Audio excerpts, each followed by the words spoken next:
nebaza mukama nti we are still available, we're still focused, we're still very formidable, and never than ever before we will put up a different challenge than the citizens have ever seen.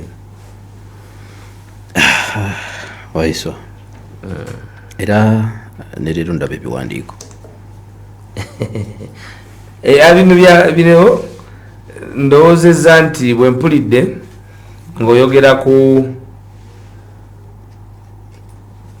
ebibadde mu parliament. Omanyi nange leero mbadde mu parliament.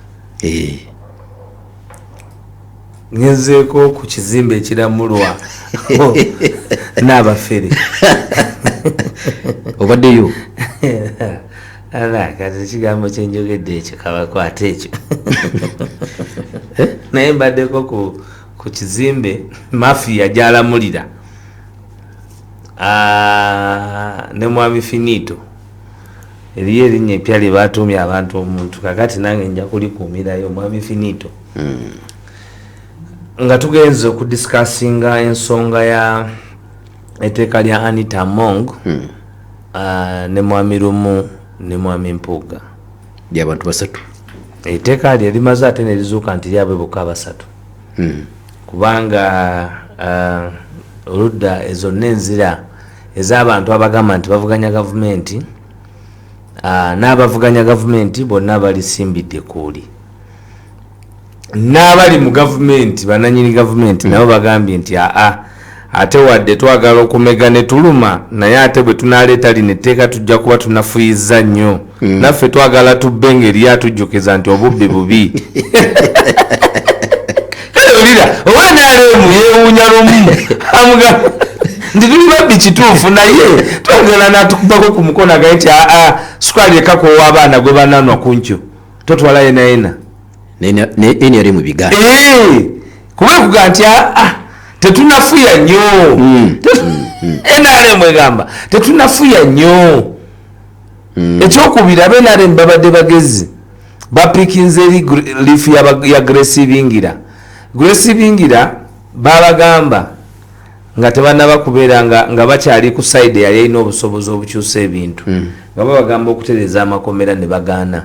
Ne bateekawo etteeka lye baleeta nga bennyini bwe balireese nga bolaba erya Public Order Management Act. Bwe balireeta lyasooka kukwata bbo okutuuka eruzira nga baagalayo enkyukakyuka. Nagaa nti olabye bwe mwalina omukisa temwakola ki? Temwagukozesa. Naye kakati omukisa mulaba nti luli mwalina omukisa kyo bulabaga nti obanga n'omukisa okukyusa embeera y'ekifo wooli kyusaawo kuba tomanyi obuvunaanyizibwa obwo bw'oba olina okukyusa wali bulituuka nga tokyabulina naye nga wali ate w'ogenda okubeera. Ntegedde bulungi? Kufunye bulungi. Kakati lwakuba nti wano byakyukamu abakozi ba gavumenti bwajja ekolola ennyumba ng'agitwala ng'atambuza empapula ng'agibba. Abasajja bano abayeekera babi nnyo era ensi teyeetaaga kubanga ekulemberwa bayeekera kubanga buli kintu bakitandinga upside down. So olwaleero naffe tubaddeyo mu parliament, tubadde tuli represented team ebadde enzugivu bulungi. Tukulembeddwa Dr. Lina Zedriga, munnamateekero omulamuzi eyawummula. Tubadde ne senior counsel Harvard and Oxford graduate mu masters era mu mateeka. Honorable David Lewis Lubongoya ngera ye Secretary General oba Ssaabawandiisi w'ekibiina kya National Unity Platform. Twatambudde ne Honorable Benjamin Gatana ng'oyo ye Treasurer era omu ku bannamateeka ba National Unity Platform. Mutambudde ne Sas Marvin ng'oyo yakwanaganya ensonga za National Unity Platform n'amawanga ag'ebweru naye ng'ateera naye munnamateeka. Tutambudde ne Council George Musi nga naye munnamateeka. Tutambudde ne awabadde waawo of course mu parliament Honorable Zake Francis talutumidde mwana netubeera ne kubanga ensonga eno ate ekwata ku ofiisi ye ate abawuliriza puroguramu eno mujjukira nga mbagamba nti obubbi obuli mu kuteekebwateekebwa zaake bamugoba mu kisenge bamugoba mu kisenge ne mbagamba nti kati banoonya ngeri gye bamugoba mu ddiiro bakooye okuliira mu kisenge so abaddewo mu nsonga eno nange mwenyini kamwa koogera Alex Waiswa Mufumbiro, Deputy Spokesperson w'ekibiina kya National Unity Platform, nange sirutumidde mwana. Ensonga etutte ku Parliament ekisooka kwe kugenda ku record okuyingira mu mpapula z'ebyafaayo ku butya bwe twayimirira ku nsonga eno kuba demokrasiya waba alumbibwa ate wakati mu kumununula balina okumanya abaana baffe nti twakola kyonna ekisoboka. Twalumbibwa abantu ab'emyoyo emitono abasajja abati nga bazanya enkola enkyamu n'abakazi tebayinza kukikola abatunda ensi yaabwe ku lwenge ku lwa fitina n'obutalabawala myopism. So twabadde tulina okugenda ku record ku nsonga ezo so tuwadde ensonga mpitirivu. Njagala kugamba bannayuganda nti pages zibadde pages kumpi 10 ezirepresentingiddwa Secretary General ate era ne Chief Whip mpuliriza bannayuganda naye kumpi abadde ne pages 9. Ensonga ezogeddwako research abadde mungi abalese emisango egy'enjawulo okuva mu nsi ez'enjawulo kubanga ekintu kye bagezaako okuintroduce nga tekiyinza kukola. Ekisooka toyinza gamba nti ebibiina ebivuganyiza mu kalulu byonna bibiina bya ludda luvuganya. Ekyokubiri mu demokrasiya wa multipartyism naddala ku Commonwealth standard election of multiparty system wadde baba balonda bamu ku prime minister naye evaako okulondebwa kwa leader of opposition mindset yaayo eri ku kibiina ekiddirira okucreatinga majority mu parliament. Now parliamentary politics is by numerical strength, it is not by coalition. Tosobola gamba nti the parliamentary strength chovola abantu ba independent they go into coalition. These other parties also nga bwe tuli olwaleero nti ekibiina kyalumu kyaweerako amagezi era kifuupu wakyo olwaleero kiri mu buliri nani kiri mu bufumbo. Tomanyi nti mawo bamukuba kadaali embaga nakiraba bayitawo tewalaba mbaga ya mawo ne jjajja nenale ngamba iringawo ate biri nyingira mu byaki mawo musajja wange wadde muko mbali nenjogera amazima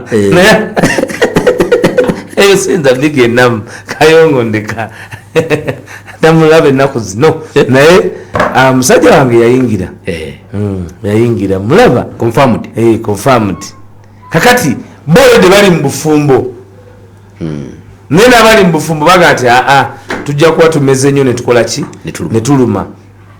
So tosobola determininga if you can only determine that they are members of the opposition because the numerical strength of each political party is on individual basis. Kati gotoyinza bagata mu ghetto kukola namba ekola ludda luvuganya oba ntegeera. For example buli kibiina kiparticipating on individual basis kirwana lwakyo. Kakati emisoso akalulu nga kawedde buli omu ne bamuwa enamba ye nti oyisiza ono namba emu ono namba 2.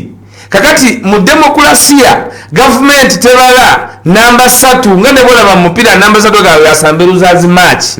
Kati lumu akugamba nti bonna abaze mu kisaawe yaviiriddemu mu kibinja eyasambye kwota eyasambye semi bonna bajje bakayane none yasamba paka ku final.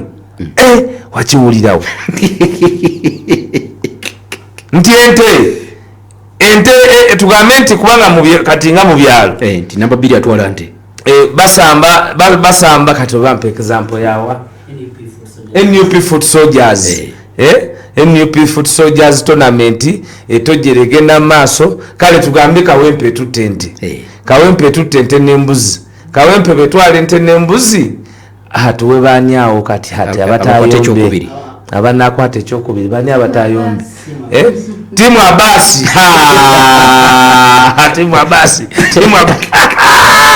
timu abasi nga yalika mu bingi timu abasi gye mutadde mu kyokubiri kale timu abasi egenze n'embaata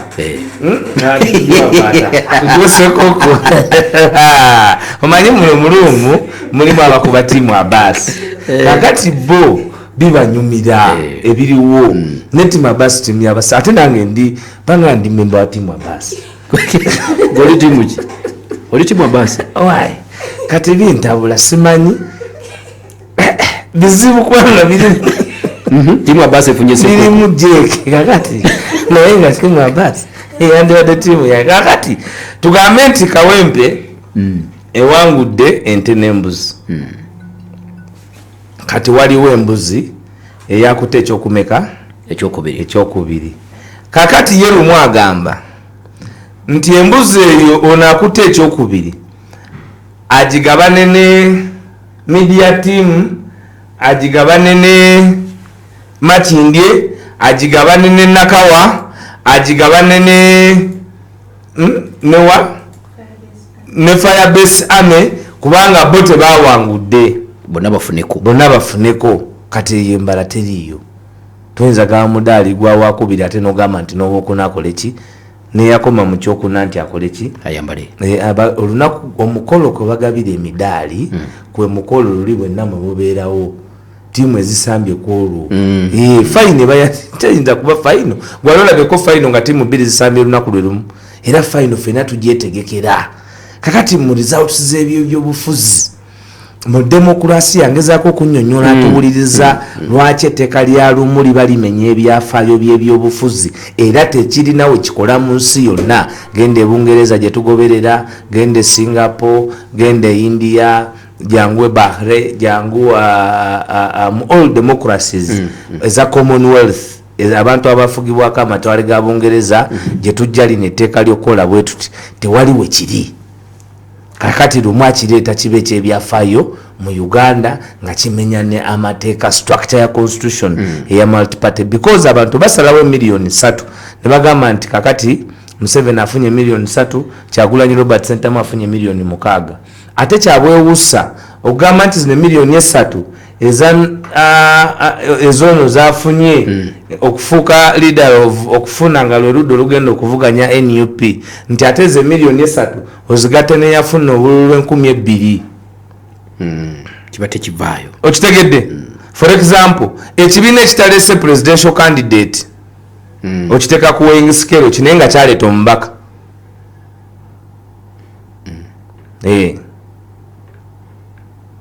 so kyaleeta tekiyinza kukola kuba okuvuganya kusigala kubameka ku babiri abasalibwawo kubanga akalulu kaffe kali ku 51 plus era njagala mpampuliriza ekyokulabirako for example singa tugenda mu kalulu NUP nefuna ebitundu 5 ku buli 100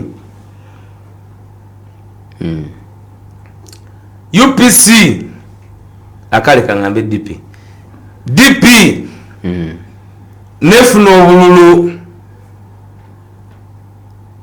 katukozesa NRM nefuna obululu 3 ku buli 100 obakozesa PFF kozesero PFF anto enzo giretera okugiremesa okugiwandika naga nti tojagala nnyo kali genda NRM okitegedde ate omanyi newala abantu okukwata example zange ne bazitaputa mu bulala kakati bwe gyontwala kakati bw'omugamba nti akalulu kawedde ono alina 30% ajja butereevu n'avuganya n'alina 50%. Kakati ebibiina bino ebirala ebyagoberedde byafunyeyo 1, 2, 3% byaddembe ogenda side yonna gye byagala okusinziira ku interest zaabyo. Kyo kitegeeza nti mu kalulu ebibiina bino ebikwata namba 3, 4, 5, 6 tebibalibwa ludda lwonna paka byo ebituula ne bisalawo gye birina okuba. Okategedde kakati kyabwewusa lumuyo okukeera ku maca n'alowooza nti olw'okuba yavuganya Yoweri Kaguta Museveni nga wa Democratic Party nti nabwe kityo wa opposition okugeza tubadde mu kalulu kano akawedde nga akena ayina enkolagana ne General Kaguta Museveni kyova olaba teyeesimbawo. Kakati gwe obala otya akena ng'oludda oluvuganya taba kitegeeza gwe wamubatiza oludda oluvuganya terulimu kubatiza. Luditaminingibwa ekisooka mu demokrasiya muleesi bajjamu babiri. kyogamba ebyo lumuta bimanyi bino ate nsomesa gwanga nabo bayiga. Byendiko nno biri very serious. oli musajja mukulu mu byabufuzi. Muna ndiwaya ndikobera kanjye tandikirawo.